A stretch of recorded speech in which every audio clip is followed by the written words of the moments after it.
What up, guys? What up, guys? What's up, everybody? Summer guy. Yeah, before going further, allow me to introduce myself again. I go by the name of Malachon, and I'm from Senegal, West Africa. You're in my town.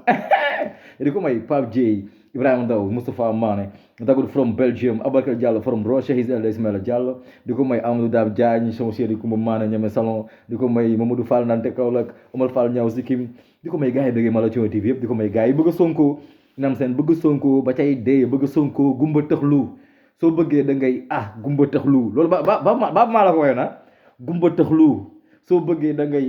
gumba tëxlu sama gars yi noonu laa daan sarax tontu benn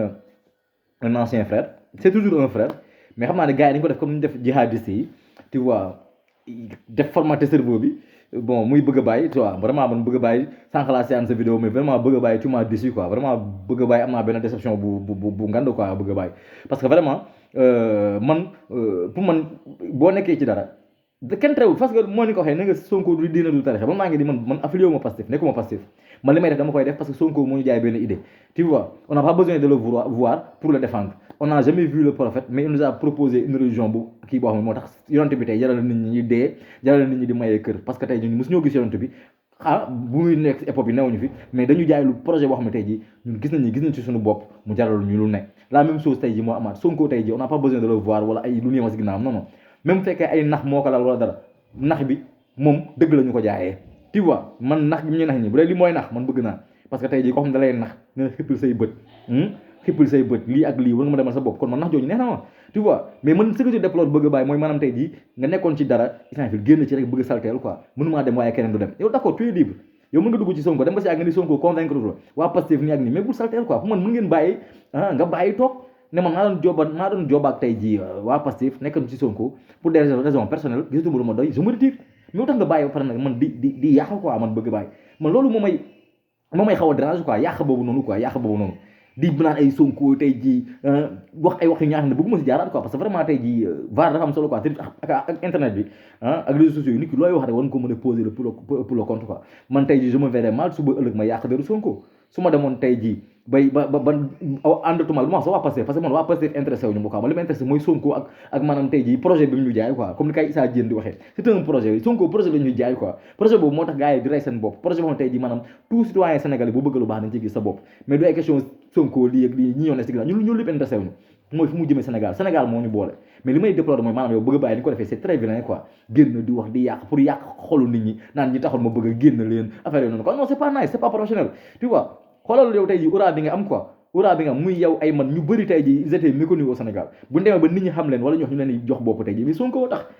Sonko moo tax man tey bu ñu demee ba naan Malathion bi rek tekku ma dara sax mais Sonko moom may grand mu buzz bi Sonko la yow bëgg bàyyi tey boo demee ba nit ñi di wax si yow tey ji Sonko moo tax donc waxu noonu tey ji bu fàttali la fal foolee ko mën nga bàyyi nga toogaat mais naan damay def campagne ak nii naan ay dañ kenn jëndumaa kenn yow mu laay jënd ak yooyu bu nga jënd yaa xam bu nga jëndul yaa xam mais li ñaaw mooy tey ji maanaam nit doo nekk purux nit doo sëkk jëf tu vois nit mën nga bañ a d'accord ak nit nga ni lii ak lii laa gis mais quand nga ñëw na def ay machination naan lii ak lii def affirmation gratuite naan ay lii moo ne ci ginnaaw ak loolu moo ne lii moo am na ne ci ginnaaw mais tu wax ko Sénégalais wax ko ne lii ak lii moo ne ci ginnaaw parce que ñun noonu la ñu Sonko yere Sonko noonu la ñu yere bu amee dara lu muy wax daan 94 milliards lii ak lii la jël deux plaintes am introduire parce que ñun courage lañu Sonko jox courage bi mooy la maanaam boo amee si vous avez quelque chose à dire vous le dites mais dans le respect dans la politesse saa ngeen ne fii di wax yéen a ngi wax la yow nekk da nga am tey loo metti si Pastef mais ñëwal ci Sonko waa Pastef nga leen man dama dégg lii ak lii parti bi lii moo ko ngemb parti bi lii ak lii mooy seen objectif bu leen faloo da ngeen di taal dëkk bi maa ngi am kii nga noonu mais yow nga nekk benn nopp nga dem wax APR xam nga ñan ñëw la rek defal la benn formation jihadiste defal la lavage de cerveau ne la ñi bu ñu faloo tey ji guerre civile lañu fi wala bu ñu faloo gàmmu di fi am wala màggal di fi am na nga ñëw ne ñi li ñoo gën a bon ci kii non mais vraiment bëgg bàyyi tu m'as déçu quoi tu m'as déçu tu vois man li may lii bu ma ci dugg tàggu ma ci kenn te bu ma ciy génn kenn du ma ci tàggu kenn tu vois mais rus naa man Malathion ak li ma defal Sonko yëpp ëllëg tey ma ñëw naan Sonko lii ne non rus naa loolu ça veut pas dire que ñun chaque jour ñi ngay gis fii ñuy live ay Issa Diène gars yu bëri ngay gis la live bu defe ne ñoom gars yi live nii amuñu leen metti biir Pastef bu defe ne ay Diomaye amuñu leen metti biir Pastef bu defe ne Sonko ci boppam amul lu ko metti biir Pastef mais le linge sale c'est la famille il faut nga am benn intelligence du question ñun dara dañuy mettre en interne rek ñu génn di ko wax ni non toujours nekk ci kër di sëy si kër am lu metti si kër wala problème yi am si kër waa kër gi dañ ko gérer ba gan duñ ko xam te bu ñu génn image kër gi la ñuy dégager donc man je m'attendais à ce que yow tey ji ba mettre lay wax mais nga génn def benn vidéo ne waa Pastef d'accord ma ak lii dégg naa lii ak lii Sonko lii ak lii wala lii ak lii gars yi ñu la lii mais ñëw rek commencé daj dal maa doon wax ni baaxuñu di kii ne vraiment yow da nga jar a ragal de vraiment bëgg bàyyi la nga fi ku koy def dañ koy ragal parce que lii vraiment moom man moo ko saane j'ai été tellement déçu ma ne non kii ce gars là il n'a rien compris il n'a rien compris yow tey ji bu la gars yi xamee Sonko tax muy man muy yow activiste yi ne fi yëpp bu ñu gars yi bëggee sénégalais yi bu ñu bëggee du suñu personne de déedéet parce que ñu ngi défendre Sonko rek à travers Sonko ñu bëgguñu tu vois dafa mel ni rek benn kii comment dirais-je benn waaju noonu comment dire Gana Messere nu muy def noonu mu def ne bu yàgg-yàgg mu def ne moom moo fal boppam fekk falul boppam de Gana Messere bu ñu ko bëggee sëñ Touba tax de parce que lu ñu wax si sëñ Touba tax su arrêté woon suba wax si sëñ Touba gars yi bàyyi ko parce que sëñ Touba lay ñëw di wax gars yi ñi bëgg sëñ Touba di yëngu tey ñun ñi gars yi intéressé ñu leen sax leen intéressé mooy lan parce que Sonko la ñuy défendre di cause bi gars yi bëgg suñu waaye ñun intéressé ñu sénégalais de donc ku fi wax ñaari vidéo am ay quelques vues rek dafa ne yaa moom nit ñi yaa ngi nax sa bopp ñun intéressé ñu sénégalais dañuy défendre Sonko te mooy bu baax bi mooy Malboro Sonko Malboro la publicité mu jar ñàkk publicité mu jar donc bàyyi leen yi ngeen def bàyyi leen li ngeen def ku ci def tuuti dafa ne tu te prends dafa ne ngan di importance nga am tu vois ay mat et trois pommes naan dañ may menace de mort ak affaire ñi tawluñu la les gens n'ont pas ton temps bay menace de mort amuñ sax sa temps fii Sénégal lekkuñu ban menace de mort ban impact nga am Sonko bëri ko ci mbartal pousse mu dem ñàkk pousse mu dem ba bëll yàlla mu ngi tànku kanam lam ba bëll yàlla mu ngi ñuy sàmm tu vois donc fii Sonko ku fi ñëw sa yaa fi am bénéfice Sonko bénéficié wul si yow dara parce que mu bëri ko ci mbartal donc ku ci am sa gramme de buzz defe ne ay dañ may porter plainte dañ may lii nii bàyyi leen yow waaye vraiment bëgg bàyyi bett nga ma nag tu m'as déçu nag parce que yenn yi moom yenn yi bu ko ñenn yi defee du ma bett benn maam nguur bu waxee tey dara génn ci du ma bett Birima bu xëyee wax dara génn ci du ma bett mais ku mel ne ay Issa Diène ay Demba ay Grand Demba ay Fatou Goudiaby ay Khadija Mayakor les pionniers là ñoo xam tey ji maanaam ñoo tax ñu bëgg a Sonko ñoo xam tey bu gars yi tiitee ñoo leen war a may doole ñooñu buñ ay Laye Pythagore ñooñu bu ñu xëyee tey ji am beneen discours man damay déçu day mel ni yonent bi tey ji bu amoon ay taalibe tey ji jékki-jékki benn saxaaba am benn comportement bu yéefare mais day am déception tey ji bu ko un citoyen lam daa amee peut-être yonent bi loolu du ko affecté mais un saxaaba ko am si moom yaakaar mu xëy def yenn yu gauche ni mooy loolu quoi yooyu damay bett ceew quoi bëgg a bàyyi donc yooyu vraiment nañ ci bàyyi xel quoi vraiment ñoo xam ne lii c'est un projet nos personnes importe peu tey ji ñaan ma ko yàlla mais bu Sonko jógoon projet bi day continuer projet bi mooy lan jëmee Sénégal teg ko ci ay raay jële ko ci loxo caay-caay tu vois loolu mooy projet bi mais le projet n'est pas tey ji ñëw di am buzz wala nga dem ba dara falu mooy ku fàttali la fal ko ñun ñëpp Sonko ñu defar ñun ñëpp Sonko tax ñu xam ko loolu dëpp gars yi bëgg ñu xam ko Sonko tax ñu xam ñu Sonko rek a tax ñu xam ñu man su ma demee ba gars yi di ma bëggee naa ma la ñoom lay bëggee parce que Sonko bi may défendre moo mais man gars yi intéressé wu ma leen sax mais loolu la comme Gana Messere rek sëñ Touba moo tax gars yi di ko bëggee boo demee na ba feneen bu defe ne affaire bi yow la nekkatul sëñ Touba foo lekk ku fàttali la fal foo lekk donc bëgg a bàyyi mën nga bàyyi mais nga bañ a salteel mën nga bàyyi mais nga bañ a def affaire snitch lii bu na États-Unis dañ lay rey li mooy snitching maanaam tey dugg ci dara xam ci dara par génn di yoole yow même boo ci xamee dara sax bi noppi da ngay noppi soo génnee bul wax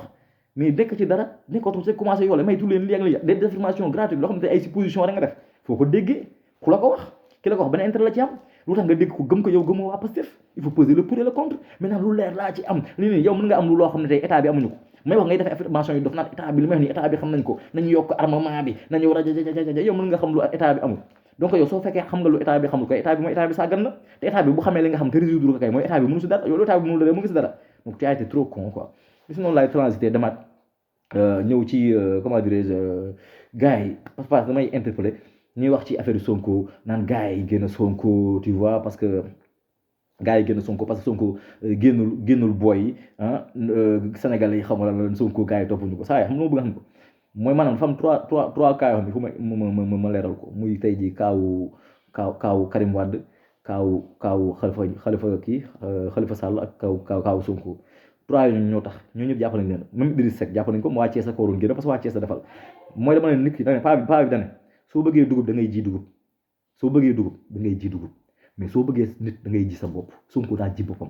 Sonko il a fait des sacrifices Karim Wade bi ko gars yi jàppee ça nous fout au pôle nord parce que moom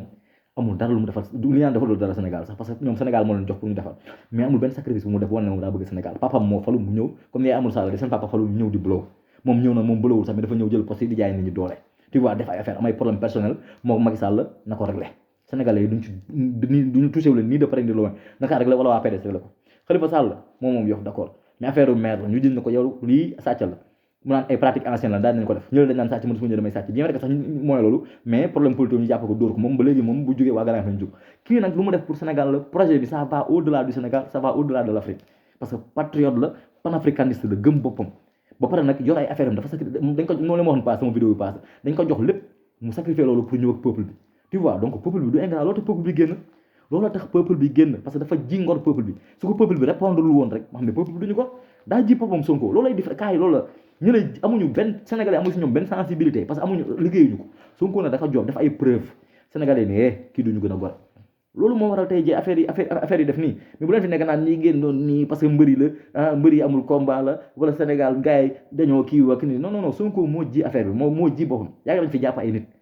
yàgg lañ fi jàpp ay nit dara yëngul baltaakul géej gi dafa daw mais da ngeen laal te da ngeen maa leen di gis ngeen di seytaan naa da ngeen di pare naan ay deuxième vague na ngeen pare lii affaire bi yow ngeen mën a même pas honte li ngeen war a pare mooy tey suñu stade yi nga xam ne coupe du monde coupe du monde stade yi nga xam ne tey ji maanaam c'est une honte c'est une honte Sénégal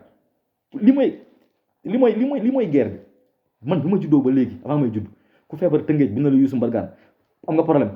jàllale le principal même boo nekkee Saint-Louis soo amee nekkee dans le comment principal Thiès principal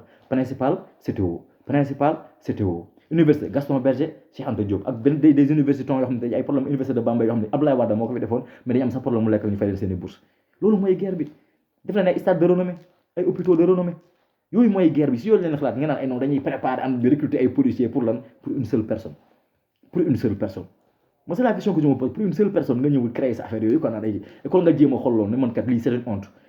boo xëyee 8 heures pour nga yegg Dakar il faut nga xëy 5 heures ay 6 heures moins ngay mën a départ pour mën a yegg sa bërëbu liggéeyukaay sinon bu la fekkee ba nga jël affaire bi c'est embouteillage bi mooy loolu noonu quoi da ngay toog tu es énervé pour dem liggéey parce que tout est basé à Dakar amu leen projet de décentralisation amu leen projet de ay kii amu leen projet pour jox nit ñi ay job amu leen projet pour def ay infrastructure pour maanaam day exode rural beeg baykat yi mën a bàyyi di ñëw Dakar toog fi mais ngeen teg leen foofu parce que defal nga leen fa dara amu leen idée yooyu yëpp amu leen problème mu santé yooyu école ngeen di dund yooyu mais léegi day ñëw ay éliminer ay politique tu vois moo tax bu gars yi laajee tey jii naan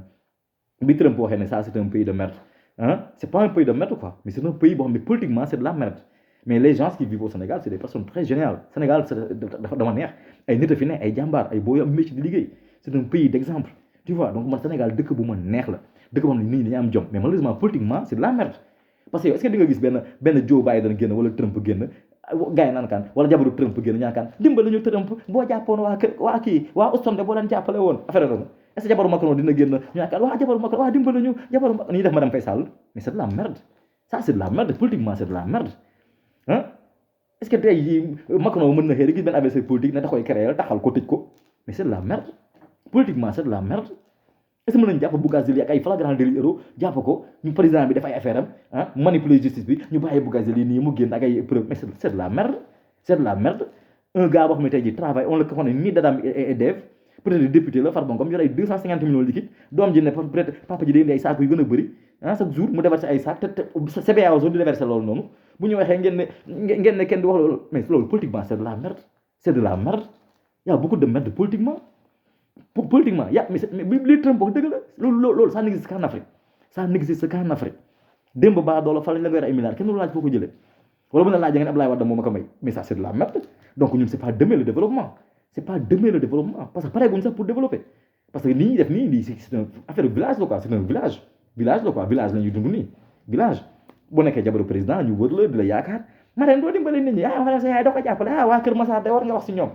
bu nga xam ne tubaab bi dañ di romb seen président yi di wax ak ñoom ni tubaab bu ci interpellé Macron ful la nga koy wax wala doo sa wax ak moom parce que foofu dinaan men la women la ba numbers down foofu sa laawul sax di wax ak président bi chiffres yi ñooy wax def nga bilan bu baax ñu falaata defoo ko ñun la us ay Hollande yooyu mi noonu ñu lay doq ne la demal Kenya wala feneen fii doo fi nekkat doo fi nekk Hollande loolu mooy pays yu avancé on s'en fout de la politique tu fais ce que tu as à faire après ñu dañuy évaluer comme benn élève mais dëkk boo xam ne ngay fal ni mel ni buur waaw Macky su waa ji doo ko posé ay remaniement ñuy tiit ak yooyu noonu on s'en fout de ça ñun ay remaniement ak yooyu noonu Sénégal tant que demuñu ba tollu stade boobu mooy loolu bu ñu demee xam ne président yeeg ministres yi c'est des citoyens ku si lekk suñu 100 francs nga détourné ko ñu wàcc la wala nga dem rendre compte tant que tollu ñu foofu duñu émerger duñu mën a développer ay médecins yoo xam ne dañuy ñëw ba amul xaalis duñu la laal amoo droit faju bu dëkk boo xam ne ba amul xaalis doo faju t'as pas droit à la santé mais c'est de la merde nit ñi duñu faju bu amul xaalis doo faju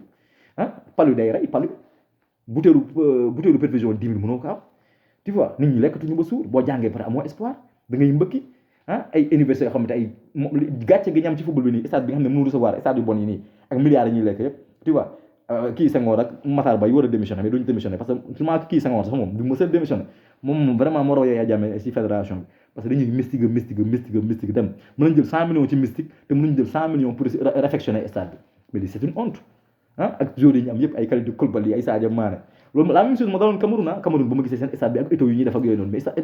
bi mel ni benn champ de patate mais c'est la merde mais boo demee Gabon xoolal Gabon waa Paris Saint-Germain dem fa di fa football stade bu nice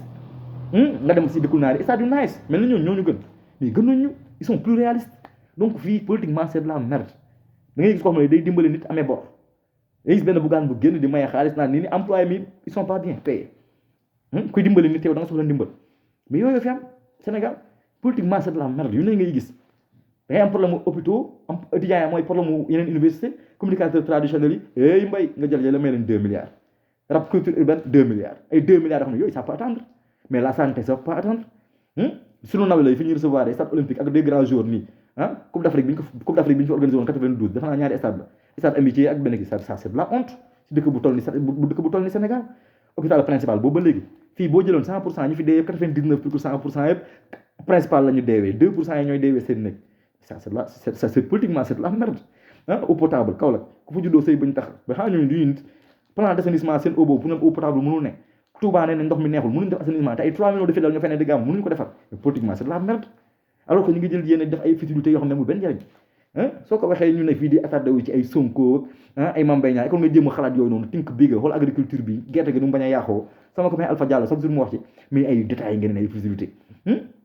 ay non deuxième vague bi dafa am pare nañ mais ni ngeen di pare ba naan deuxième vague bi dafa am mais pare leen ko ci santé bi pare leen ko ci food bi nourriture bi nit ñi di lekk pare leen ko ci boy yi bu ñu jàngee ñu leen orienté moom université benn université Tamba benn université Fatick boo yooyu noonu bañ a ne fii chaque jour ñu ne fii di def ay rupture di sànni xeer Dakar ak noonu moom université ñuy développé loolu c'est possible parce que xaalis baa ngi fi mais loolu il faut ñu bàyyi pétrole yi ñuy def di ko jël di ko dilapider ak yeneen donc vraiment bu Trump wax loolu ak ay Biden bu ñu waxee loolu politiquement le Sénégal c'est pas de la merde mais politiquement c'est de la merde parce que ça n'existe qu'au Sénégal ça n'existe qu'au Sénégal nga fal nit ba pare mu lay jaay jaam di jaay affaire ay du ma gis brassard tout si non du ma ko gis ma ne tekk tu vois ces discours là di chose xoolal gars yi fële citoyen Sénégal français yi duñ ko sax wax da ngay def loo warul def ñëpp xëy seen gilet jaune saccagé dóor affaire yi pare ci dem toogaat seen toog comme que tubaab bi ñoo mën a def loolu waxul la ñun te ñun loolu ñoo si gën a jekk nag ndax ñu ne bu ñu gisee benn ba jóg ñun 100 la ñuy gis par jour avec des dirigeants yi chaque jour ñu ñuy agressé duñu maltraité vraiment c'est du n'importe quoi tu vois donc fi may daanal rek mooy maanaam sama gars yi Sonko mooy bu baax bi tu vois bu ñu dara déstabiliser suñu objectif depuis boobu noonu ñu ngi koy jéem a déstabiliser di jéem a yàq affaire yooyu noonu quoi man de barke alxuraanul karim man mii Mala Thion aka dëgër bopp man dama dëgër bopp flexible naa nag mais man li may convaincre day dëgër mais ay jóge fële seen waaji lii moo nekk ci ginnaaw Russie japonais yi I don't give a f man li may intéressé mooy waaji Sénégal la bëgg man nit su ma nekkee si ko ñu ne ma diw sàcc la musuma koo gis mu sàcc billaahi du ma nekk naan sàcc la diw daa mës a fen day fenkat la musuma fenal du ma gëm lu ñëpp wax la ay topp non maa ngi xool sama xel bu mu doy ma bu ñëpp ne diw daa jub mu yor kurus sikkim ba fii nii ma gis ni kii c'est un fake bu ko ñëpp ñemewu ma ko man noonu laay dindi si live bi sama xel bi maay dugg man maa toog peser xool Sonko mu jàpp si Yérim Seck dóor ko 2 fois la dóor si Yérim Seck quelqu'un qui n'est même pas capable de définir c'est quoi le système Sonko définir le système en direct solution boobu doyagul moom moo jëfuraat ne Sonko moom moo ne